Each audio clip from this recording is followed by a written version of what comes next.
Hello again everyone, welcome back, episode 5 of the Land Rover Series 3 restoration. The tub is finally off. You can see it's all bodywork stripped down. What we're planning to do now is give it a quick power wash.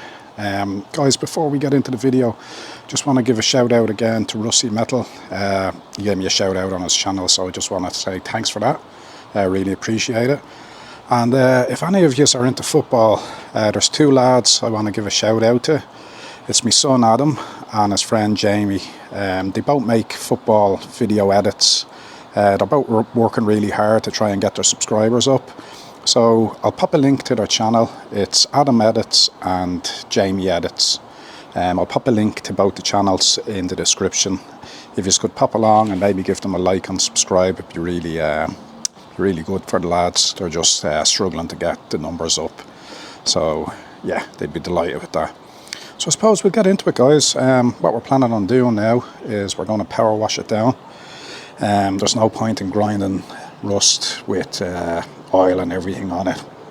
What I'm going to do is I'll give the engine and gearbox a wash down with just probably raw petrol, just to remove a bit of the oil before we go blasting it away. Now I have a fairly high strength power washer. It should get most of the crud and grime off, hopefully.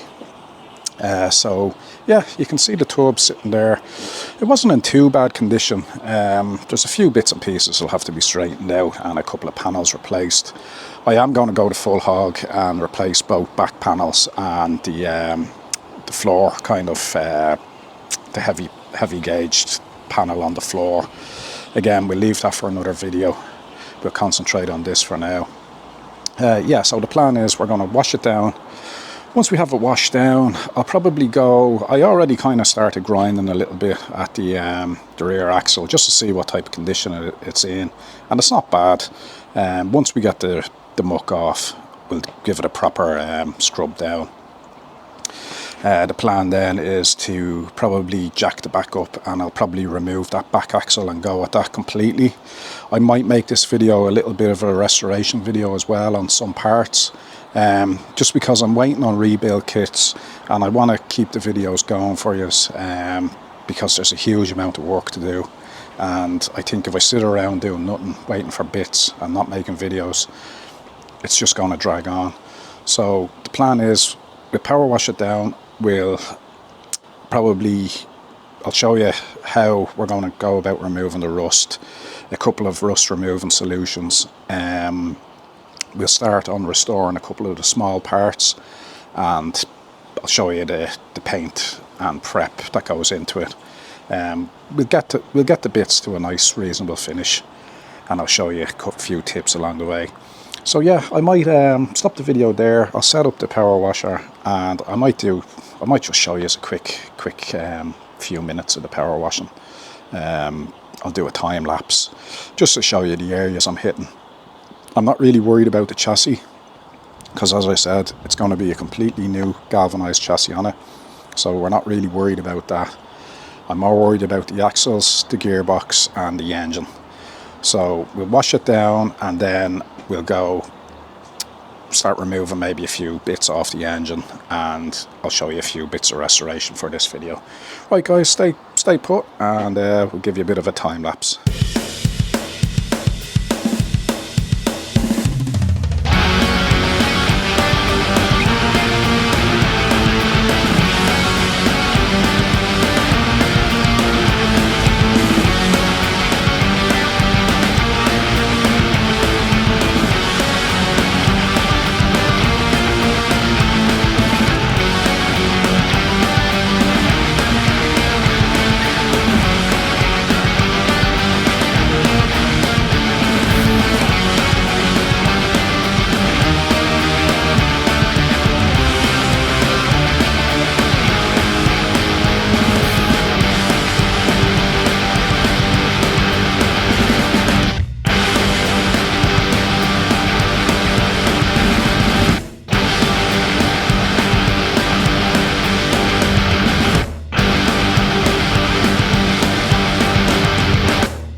Right, so that's sorry about that, guys. I had the mic on and I switched the mic off, so I didn't record sound on that, but I'll throw a bit of music on it for you.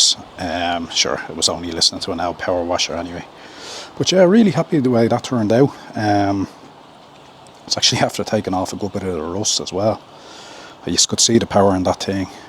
It's literally blowing holes through the chassis, to be honest. Really powerful. But I think you can see the difference already. It's after taking off the worst of the grime. I might give it another little rinse with petrol and then just hose down with the power washer again. But I better power wash the rest of the driveway or the wife will kill me. There's oil and everything all over it now, so yeah, it needs a good wash down. But yeah, happy with that. I suppose after that we'll let it dry out and we'll go with a bit of rust removal. I'll show you a few ideas that I've come up, well, not I haven't come up with personally, but a few ways of getting around buying expensive cleaning products for rust removal. And yeah, just what I'm going to be using, flap discs and pads and stuff like that. I'll show you each item that I'm going to use for the rust removal. And we'll probably restore some of the smaller bits. As I said, we're waiting for the rebuild kits. So yeah, stay put, guys, and we'll be back in a sec, okay? Right, so guys, rust removal and surface preparation is what we're going to be focusing on now. We'll get into it, tools we're going to need and types of materials we're going to be using them on. So guys, we'll go from left to right. We have the grinder, trusty grinder. Now I will switch this out for the plug-in one when we're doing large items, but just to show you quick demos, I'm going to use the battery one. I have it with a wire wheel there. I like the brass ones. I find the iron ones are a bit more severe, and especially if you're using it on aluminium. It has a tendency to embed itself in, and it can cause rust later on. So I like the brass ones. I don't really use this for paint removal or any kind of panels that are going to be painted because of the reason they can embed themselves in. For that reason, we'll use, for kind of paint prep, we'll use the sanding pads. Again, probably higher grades of, the higher the grade, the finer the grit. So we'll start off with the P400 and work our way up down to, you know, probably P1000 or whatever for fine surface work. For kind of harder rust removal and dirt removal, I like the flappy discs. This is a P40 grit. It's just like a load of sandpaper bits overlapped. So you can see it there. It's just like they're overlapped, and they're great. They last a while, but again, it's like any sandpaper, wears out pretty quick. So I've a load of these, but we'll be using them. I'll show you the results with those. For paint removal and kind of light surface rust, I like using these. They basically, you can buy them as what they call a paint removal pad. They're not new, they're newish, but it's like a sponge. It's basically like a hard sponge. That's all I can describe it as. It's like impregnated with different types of resins and stuff. You can see it is a little bit of softness in it, but they do a great job, and I'll show you the difference between that and the flappy wheel, or the flappy disc, should I say. We're going to need a couple of wire brushes, always handy, a large one and a kind of toothbrush size one, just for getting into the awkward places. And then for polishing up, now this is only really polishing up of the aluminium, like the cast aluminium. It's just a buffing wheel, and we'll use that in conjunction with a bit of polish and paste. Now for the chemical removing end, we're going to become a bit of a chemist shop. I came across a guy, Backyard Ballistics. He mixed up this, I can't take claim to it, so credit to him. He came up with this mix for rust removal. I've seen a good few people have used it now, and they reckon it's better than a vapor rust for a fraction of the cost, and it just consists of basically kind of 3 different chemicals, easily to get hold of.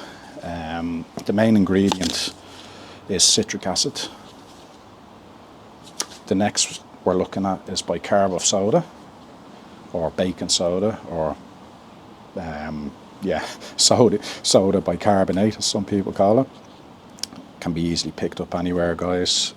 Again, the citric acid, you don't have to go with this brand. I just picked it up because it was handy. You can order off Amazon, you can get big bags of it. And then the next ingredient is just a bit of washing up liquid. It's just to break the surface tension on that. Now the recipe calls for 100 grams of citric acid and then 61 grams of the bicarbonate of soda to 1 litre of water. So you mix them all together and then you throw in the washing up liquid at the end. Don't throw the washing up liquid in at the start because it'll just over fizz on you. It is a chemical reaction, so the washing up liquid goes in last. I didn't do it, but I seen another video of a guy that done it, so I probably would have done it myself, but yeah, washing up liquid last. So guys, I've mixed a batch of that up already. I threw a few bits into it this morning, but I'm going to show you what I've thrown in. So I'm just going to throw in a rusty old plate and a couple of bolts, nuts and bolts. You can see that is quite rusted, so I'm kind of eager to see how this will get on. Now guys, it is Friday. It is Friday today, and I started kind of this video. It's about 10 o'clock now, but we'll come back to it at the end of the video and we'll see how that's getting on. Now again, the longer you leave that in there, the better from what I heard.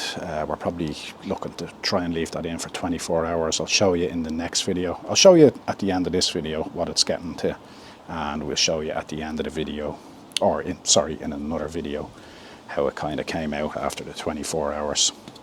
So, right guys, I suppose we'll get into it. The wire wheel, what I used that on. I'm going to show you now what I use the wire wheel on and the wire brushes. I'll have to just move the camera across for you. Guys, I was really happy with the way the power washer got rid of most of the dirt. And again, I showed you the petrol wash. It's great. It's great for degreasing. And I don't care what anyone says, every degreaser has chemicals. And I find petrol is the best and it's the cheapest. So you can see the results already. It's great. It really is. Like, I've been using it for years, and I'm working in an industry where there's tons of fucking petrol and diesel wasted every day, so don't be worrying about the environment. Now you can see I hit this with the wire brush earlier on and you can see the results. Now this part I haven't hit, I'm going to show you now. I'll just get the camera to a good level for you. You can see there is still bits of grease on that, so we might hit it with a bit of petrol first. As I said, don't be worrying about the environment. A litre of petrol is nothing compared to what's being thrown out every day. So as I said guys, it is the best degreaser out going. Like, you can see that spot is already kind of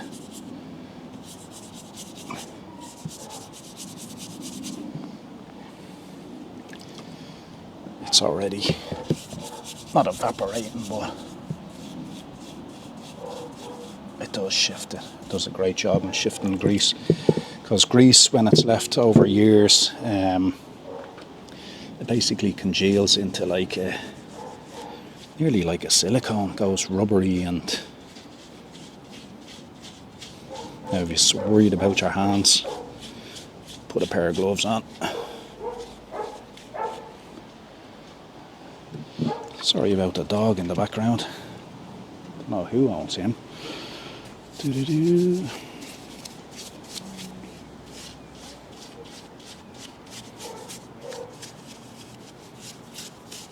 Now guys, as I said, you don't need the grinder. It is nice to have it. It takes out a lot of elbow grease, which, let's be honest, none of us like really hard work, do we? And if you say you do, you're a liar. And I know they say hard work doesn't kill you, but Jesus, it's not great for you.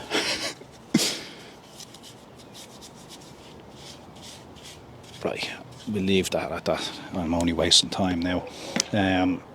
Right, so we'll let that just kind of soak in a bit. And I'll show you now. We'll go with the... I'll show you with the wire brush, with the hand one first, the difference it can make. So like...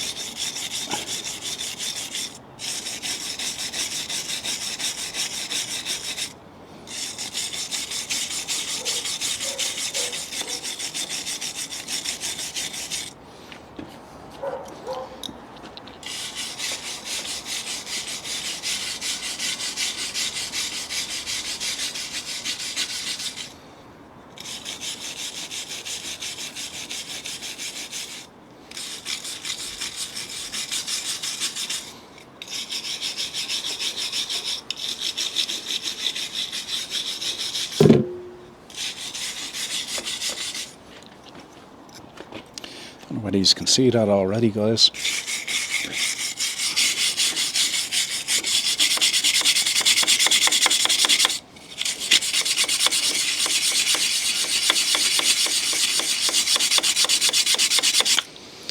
There you go. You know, just a little bit of elbow grease and wire brush. It's amazing. Bit of petrol. Yeah, you can see yourself the difference that's made. Now I'll show you the wire wheel on the grinder, how quick it is. We'll go on the top bit. I'll start on the top.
Now guys, you can see already, like, that's made some difference.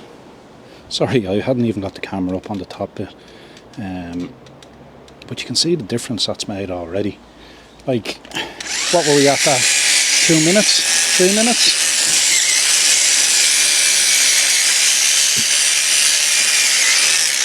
Now again, I won't show you the whole lot. I'm just showing you. Everything is about having the right tool for the job. And you can see the difference in that already. Like, I'll get the, as I said, I'll get the smaller wire brush in for the smaller bits.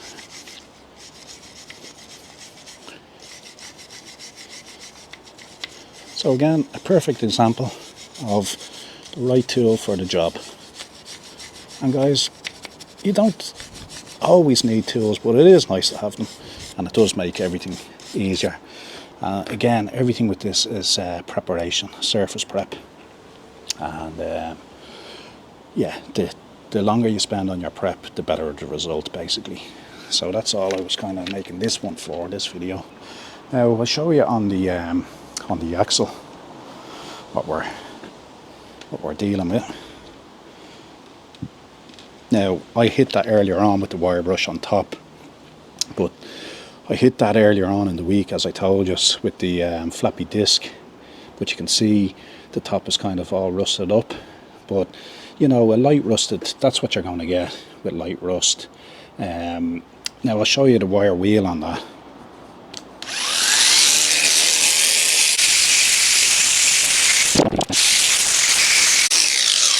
Right, as I said, you can see as we're getting down, we're kind of going into the older stuff. And again, on this side, I haven't hit. So I'm going to change out to the flappy pad on the grinder, and we'll hit that with the flappy disc. So Sorry, I'll just get the...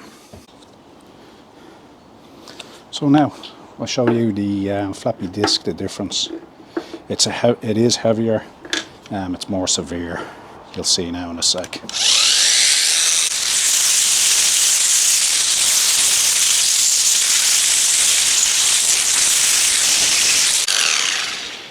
Now guys, that was just a demo for you. You can see the difference. You can see it's more, you're actually kind of grinding metal nearly. If you go too hard, you can hear the difference as well. Like you're grinding there basically, getting the kind of harder rust surfaces off. Now I'll hit that with the wire brush again. It'll get kind of the lighter bits off. But I'm not going to bore you with keep going through it. That's not what the video is about. It's showing you what you need and how to go about it. And like, you know, if you just want to watch me sanding that all day, you're more than welcome. But I don't advise it. So that was just a bit of prep on that. So yeah, what I'm going to do now, guys, to show you a bit of kind of more prep, as we say, I'm going to go at the battery box. So you can see the state of this battery box. So what I'm going to do with this is I'm going to hit it with the floppy disk, remove most of the rust.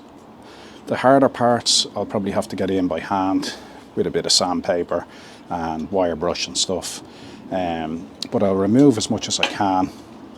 Then we're going to prep it up with a bit of isopan to kind of fill in any of the kind of indentations, and I'll go over it with iron oxide, red oxide paint. Now I'll show you each step as we go, okay guys? So I'll hit that with the wire wheel. Sorry, not the wire wheel, the floppy disk. I'll just show you this for a sec and I'll stop the video and I'll come back when we're ready for the isopan. So I'll go at this.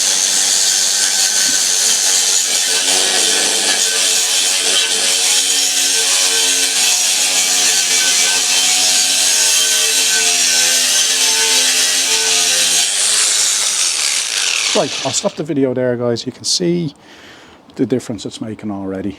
I'll keep going at that, and once I have that, all the rust removed, I'll come back to you and I'll show you the next step, okay? So I'll pause it there and I'll see you in a bit. Right, so finished with that bit. Turned out all right, happy enough. A lot of pitting in the places that I thought there was going to be. They're going to have to be filled up. You can see all the pitting there along this side, and there's an awful lot on the inside along this section here. I couldn't grind it anymore or I'd be left with nothing. So what we got to do is fill it with body filler or isopan, whatever you want to call it. I hate the stuff, it stinks. You have to mix the filler with the hardener in a quantity. They reckon the quantity is about a golf ball size of filler to a pea-sized amount of hardener, and they never seem to give you enough of the hardener. Yeah, awful stuff. I hate it. It just stinks, you know. This stuff isn't looking great either. It's gone kind of quite hard. It should be a little bit softer than this, but we'll give it a bash. If it doesn't work, I have a newer tub, but it's metal filler. It's a different kind of stuff. This should do for what we need for this. Yeah, so I suppose we'll mix it up and mix up a batch. Again, you don't want to mix too much of this because it gives you very little working time, and it goes off very quick, you know. So we'll get a bit going.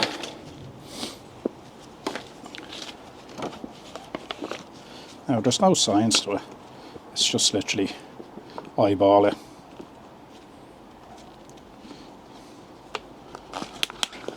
You can see it should be a good bit softer than that. I'd say there's going to be very, very little working time with this amount. I won't put in much hardener.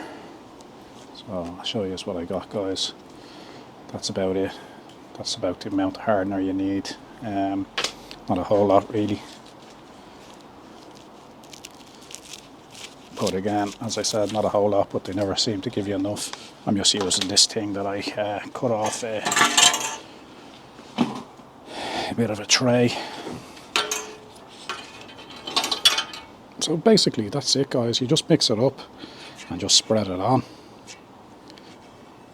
I'm sure you have all seen this being done before. I'm just giving you as a rough idea. Now you can see it's going into all the pitted spots if I give it a scrape. But I'm going to leave a bit on it, and we can sand that back to a nice flat finish when we're ready, once it hardens.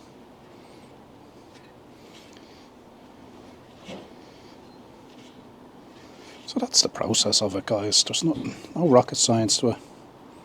You can see that stuff is going off already. I've had it a while, you know.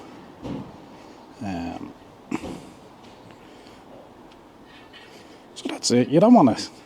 You want to leave a bit of build up so you can sand it back.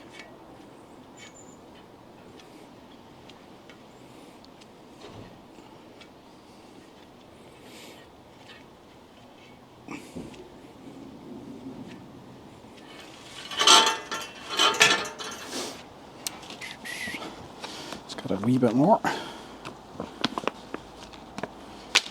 Yeah, so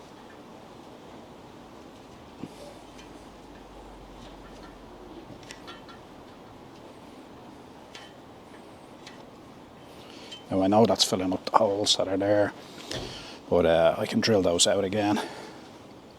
It's no big deal. That's the worst of the pitting on that side. I'll go with the inside now.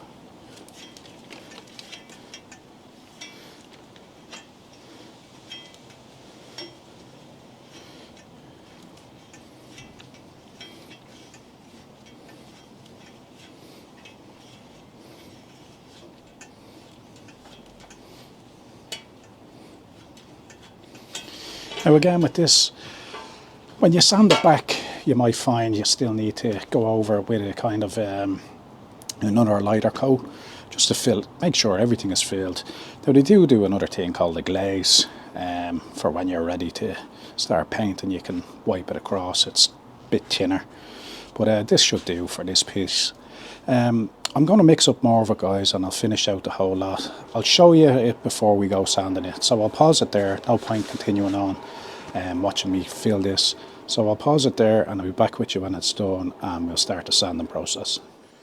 Right, so that's filled and sanded back now, ready for paint. I'm going to be painting it in a Hammerite red oxide primer first, and then we'll give it a gloss coat with a spray enamel that I have, Halford's engine enamel. Right, so guys, one thing with the prep is, you probably see there isn't a whole lot of filler left behind. That's the way you kind of want it. We're just filling in the dips really. Now, when you paint it, if there's still dips in it, you can go over it with a bit of filler. But don't ever think that you're going to get slight dips and scrapes out with paint, because you won't, because paint will just keep going into the lowest point. You can't really use it as a filler, it'll never build up. But yeah, we'll get into it. I'll start painting this up. Now, just a tip for you is, with any of these kind of paints, oil-based, if you heat them up, I just have that sitting there. I gave it a good shake and I have it sitting in a pot of boiling water. Remove the lid before you put it in the pot, or you know yourself, pressure will build up and it'll go pop. Yeah, it just helps it flow a bit better when it's warm. Any oil-based paint is like that, especially enamel-based. So I'm going to give it a coat of the red oxide primer. And again, guys, I have a 1.5 inch brush just to get into the small areas, and I'm going to be using a roller, just the normal foam roller. Now, if you can get the high density ones, they leave a better finish. The kind of ones with the little holes in, they'll show up in your paintwork as well. So we'll get going, guys. what was I going to say? Yeah, once this red oxide primer goes down, it's a good kind of rust encapsulator as well. It'll stop any of the crappy rust getting back out. I'm just using the brush for the areas that can't really be rolled. Now again, you don't want heavy coats onto this. Nice light coats. You can go back over it. Spread your paint, basically, is what I'm saying. Spread it thin. It's better to have two thin coats than one big, heavy, messy, drippy coat. And that's what happens if you just go too heavy. Now again, just tin it out, as I said. No rocket science in painting really, guys. Just plenty of videos out there for you on painting. The whole thing is just keeping it clean. Keep everything as clean as you can. Now I'm back inside because it's lashing rain out there.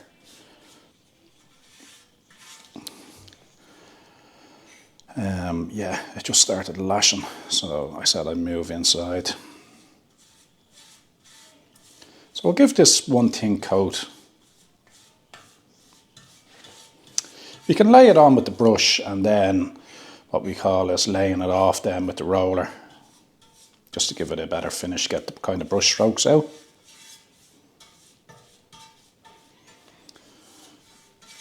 I'll give you a quick demo of what I'm at. Now, I'm not going to show you me painting the whole lot again, just to save time. I'd say this video is going to be a pretty long one anyway, so I'll try and keep the time down for you. So as I said, I am going to give it just one light coat. I'll let that dry and I'll give it a second coat. And then we'll come back to you and show you the enamel spray. Now there's a spot, I don't know whether you can see in that corner there. I'll bring it in closer. That's a spot that I completely missed with filler.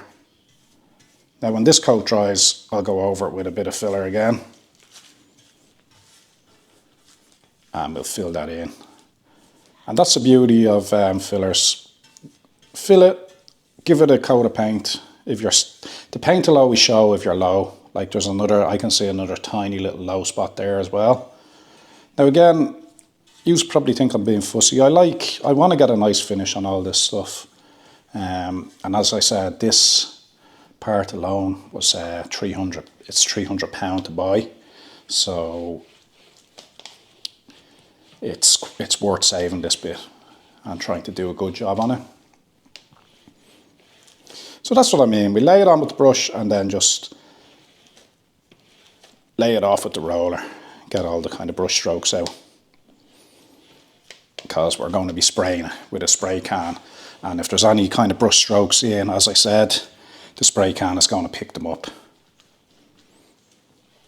Like I can see now with this coat going on, I thought that was lovely and smooth with the fillers, but you can see it highlights the dips. So we will be filling it again and going over all the bad spots. So guys, no point in going on any further. I'll pause it there and I'll get this done. I'll fill it out, I'll slap a second coat on it and we'll come back for the top coat, okay? Right guys, so that's one coat on and it's literally taken ages to dry. I thought it would have been dry in about half an hour, but like it's half an hour now and it's still not even tacky. What I wanted to do is I wanted it to dry completely, sand it back a bit and put a bit more fillers into it and do another light coat on it to get it ready for the top coat. But it's 5 o'clock now on a Friday and I want to get this video out for you. So I'll do another video. I'll pop it out maybe tomorrow or Sunday with me just putting the top coat on this, and then I'll show you how I'm going to deal with restoring the aluminium on the steering box. We'll try and keep it short. I felt this video was very long for not really a whole lot happened in it. But again, this restoration part, surface prep, and it's really kind of the most important part, really. It's going to be the most time consuming as well. Like that battery box alone, that took me nearly 2 hours to sand and prep for painting. It took a lot longer than what I thought, to be honest. I used the wire wheel and the flap disc on it, and yeah, it just took ages, even with the grinder. So we'll leave it there, guys. As I said, I'll pop another video up maybe, yeah, we'll say Sunday. We'll say Sunday evening, and I'll show you the next coat on this and the finished product of this, and as I said, the steering box. So we'll leave it there for today. Thanks for watching again, guys, and we'll see you in the next video. Okay, take it easy. Bye bye.